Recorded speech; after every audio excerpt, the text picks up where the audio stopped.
Assalamualaikum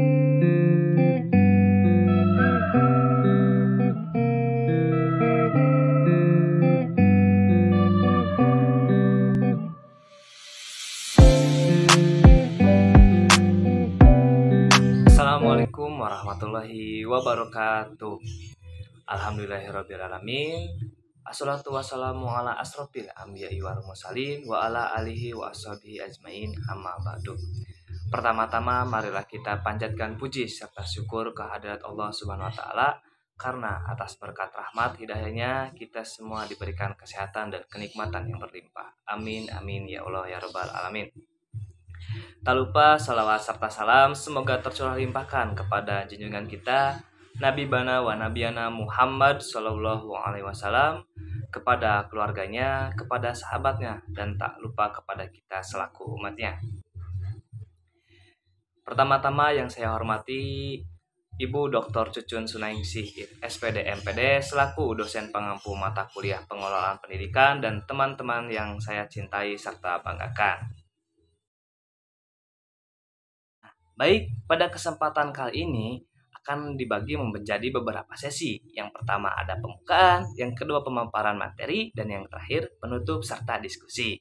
Baik, langsung saja kita mulai ke sesi yang pertama, pembukaan. Marilah kita buka diskusi kali ini, pemaparan materi kali ini dengan menggunakan bacaan basmalah. Bismillahirrahmanirrahim. Baik, kita lanjutkan ke sesi yang kedua, yakni pemaparan dari para pemateri. Kepadanya saya persilahkan. Baik, di sini saya akan memaparkan mengenai definisi manajemen peserta didik. Manajemen peserta didik terdiri dari gabungan dua kata, yaitu manajemen dan peserta didik. Pengertian manajemen menurut Sentot Iman Wahjono tahun 2022, yaitu manajemen merupakan gabungan ilmu dan seni yang merupakan sekumpulan proses tindakan perencanaan, pengorganisasian, pengarahan, dan pemimpinan serta pengendalian atas penggunaan sumber daya organisasi yang tersedia untuk mencapai tujuan yang telah ditetapkan sehingga bermanfaat bagi manusia. Jika disimpulkan, manajemen peserta didik adalah upaya perencanaan dan pengaturan pada peserta didik mulai dari awal pendidikan hingga tamat pendidikan di sekolah dasar. Mungkin itu saja yang bisa saya sampaikan mengenai definisi manajemen peserta didik. Baik, di sini saya akan menjelaskan tentang dasar hukum manajemen peserta didik.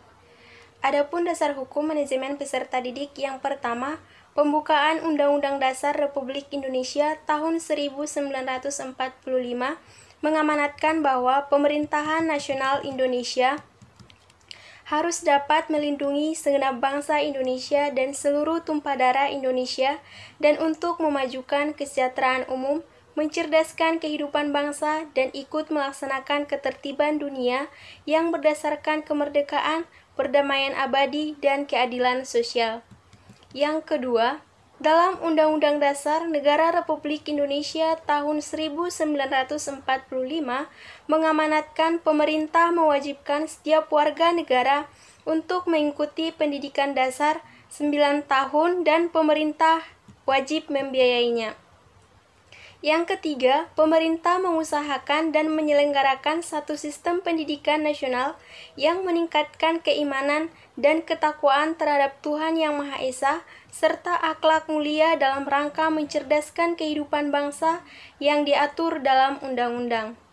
Yang keempat, dalam Undang-Undang Sisdiknas, sistem pendidikan nasional harus mampu menjamin pemerataan kesempatan pendidikan, peningkatan mutu serta relevansi dan efisiensi manajemen pendidikan untuk menghadapi tantangan sesuai dengan tuntutan perubahan kehidupan lokal, nasional, dan global. Sehingga perlu dilakukan pembaharuan pendidikan secara terencana, terarah, dan berkesinambungan. Selanjutnya, prinsip-prinsip manajemen peserta didik. Adapun prinsip-prinsip manajemen peserta didik menurut Rahayu, yang pertama, manajemen peserta didik harus mempunyai tujuan yang sama atau mendukung terhadap tujuan manajemen secara keseluruhan. Yang kedua, segala bentuk kegiatan manajemen peserta didik harus mengemban misi pendidikan dalam rangka mendidik para peserta didik. Yang ketiga, kegiatan manajemen peserta didik harus diupayakan untuk mempersatukan peserta didik yang mempunyai aneka ragam latar belakang dan punya banyak perbedaan. Yang keempat, kegiatan manajemen peserta didik harus dipandang sebagai upaya pengaturan terhadap pembimbingan peserta didik. Yang kelima, kegiatan manajemen peserta didik harus mendorong dan memacu kemandirian peserta didik. Dan yang terakhir, apa yang diberikan kepada peserta didik dan yang selalu diupayakan oleh kegiatan manajemen peserta didik harus fungsional bagi kehidupan peserta didik, baik di sekolah lebih-lebih di masa depan. Tujuan dan fungsi manajemen peserta didik. Tujuan umum manajemen peserta didik adalah mengatur kegiatan peserta didik agar kegiatan tersebut dapat menunjang proses kegiatan belajar mengajar di sekolah. Proses kegiatan belajar mengajar di sekolah dapat berjalan lancar, tertib, dan teratur sehingga dapat memberikan kontribusi bagi pencapaian tujuan sekolah dan tujuan pendidikan secara keseluruhan. Adapun tujuan khusus manajemen peserta didik adalah sebagai berikut. Yang pertama, meningkatkan pengetahuan, keterampilan, dan psikomotor peserta didik. Dan yang kedua, menyalurkan dan mengembangkan kemampuan umum, kecerdasan, bakat, dan minat peserta didik. Yang ketiga, menyalurkan aspirasi, harapan, dan memenuhi kebutuhan peserta didik. Dan yang terakhir, dengan terpenuhinya poin 1, 2, dan 3 di atas, diharapkan peserta didik dapat mencapai kebahagiaan dan kesejahteraan hidup yang lebih baik sehingga dapat tercapai cita-cita mereka. Adapun fungsi manajemen peserta didik menurut Suwardi dan Daryanto adalah sebagai wahana bagi peserta didik untuk mengembangkan diri seoptimal mungkin, baik yang berkenaan dengan segi-segi individualitasnya, segi sosial, aspirasi, kebutuhan, dan segi potensi peserta didik lainnya. Adapun ruang lingkup manajemen peserta didik menurut Imron 2016, yang pertama yaitu perencanaan peserta didik. Langkah pertama yang harus dilakukan dalam manajemen peserta didik yaitu mengadakan perencanaan peserta didik. Karena dengan adanya perencanaan, segala sesuatunya dapat dipikirkan dengan matang. Oleh karena itu, masalah yang muncul akan dapat diselesaikan segera mungkin. Nah, yang kedua yaitu penerimaan peserta didik baru. Penerimaan peserta didik baru adalah salah satu kegiatan yang penting dan melalui beberapa tahapan. Tahapan tersebut meliputi yang pertama yaitu kebijakan penerimaan peserta didik, yang kedua yaitu sistem penerimaan peserta didik, yang ketiga yaitu kriteria penerimaan peserta didik, yang keempat prosedur penerimaan peserta didik baru, dan yang kelima yaitu problem penerimaan peserta didik baru. Yang ketiga yaitu orientasi peserta didik. Peserta didik yang sudah melakukan daftar ulang kemudian akan memasuki masa orientasi peserta didik di sekolah.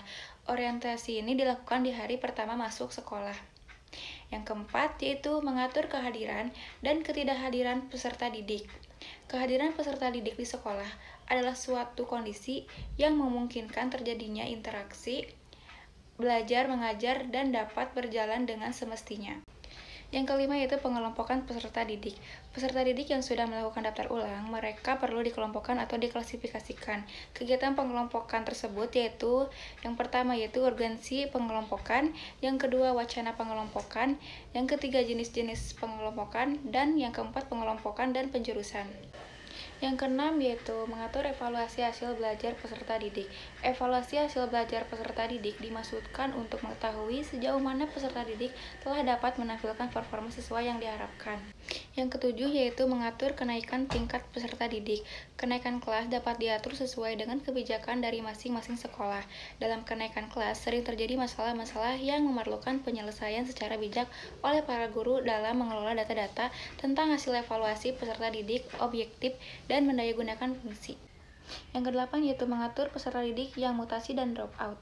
Mutasi dan drop out perlu ditangani dengan baik agar tidak mengakibatkan kesulitan sehingga dapat mengganggu aktivitas sekolah secara keseluruhan. Dan yang terakhir yaitu kode etik, pengadilan, hukum, dan disiplin peserta didik. Norma-norma dan aturan-aturan tersebut mengharuskan peserta didik untuk dapat mengikutinya. Dan juga para pendidik selayaknya harus menjadi contoh terdepan dalam hal pentaatan terhadap tradisi dan aturan yang berkembang di lembaga pendidikan. Baik, terima kasih kepada para penyaji yang telah menyajikan materinya dengan sangat jelas. Ya. pada teman-teman semuanya pasti udah tergambar dong bagaimana dan apa sih manajemen peserta didik itu. Nah, namun sebelum itu izinkan saya untuk membacakan kesimpulan terlebih dahulu. Pada intinya, manajemen peserta didik adalah upaya perencanaan dan pengaturan pada peserta didik mulai dari awal pendidikan hingga tamat pendidikan di sekolah. Selain itu juga, dalam manajemen peserta didik itu tidak sembarangan dilakukan begitu saja. Namun ada tujuan tertentu yang dapat menunjang keberhasilan dalam pelaksanaan manajemen peserta didik khususnya di sekolah dasar. Tujuannya tersebut yaitu untuk mengatur kegiatan peserta didik agar kegiatan tersebut dapat menunjang proses kegiatan belajar mengajar di sekolah, agar proses kegiatan belajar mengajar di sekolah itu dapat berjalan dengan lancar, tertib, dan teratur, sehingga dapat memberikan kontribusi bagi pencapaian tujuan sekolah dan tujuan pendidikan secara keseluruhan. Tak hanya itu saja, ruang lingkup dalam manajemen peserta didik sangatlah luas, mulai dari penerimaan siswa baru, bagaimana dalam proses pembelajarannya, dalam proses evaluasinya, serta bagaimana bila ada yang mutasi siswa. Baik, mungkin itu saja yang bisa kelompok kami sampaikan. Kami mohon maaf apabila ada kekurangan, kesalahan baik dalam pengucapan kata maupun dalam perbuatan. Bagi kalian yang masih belum jelas, boleh dipertanyakan pada sesi diskusi kali ini. Mungkin itu saja. Burung Irian, burung cendrawasih, cukup sekian dan terima kasih. Wabillahi taufiq wal hidayah. Wassalamualaikum warahmatullahi wabarakatuh. Dadah, terima kasih atas perhatiannya.